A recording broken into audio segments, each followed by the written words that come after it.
We're here with Wade Faber, the winner of Tamiya Truck at the 2022 IMCC Summer Championships. Congratulations. Thank you. Just tell us a little bit about the day. Yeah, started off this morning. It was pretty wild out there. The track was cold and the truck didn't like it too much, but then as the day went on, it gripped up. There's a pretty good sized field, I think, of trucks. They had the battle of your way. Tell us about qualifying.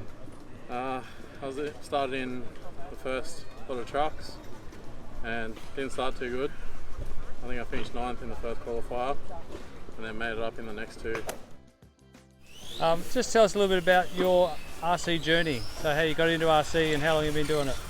So I started in 2019, I think it was, and I started with a Tamiya truck.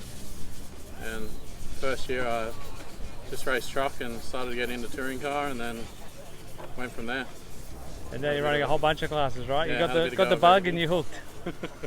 And where's home track for you? Where do you race most of the time? So I race at Newcastle, but I'm from the Central Coast. We've got a pretty decent club up there with a lot of members and decent turnouts, which makes racing fun. Terrific. Well done again today, and thanks for the chat, and good luck in the next one. Thank you.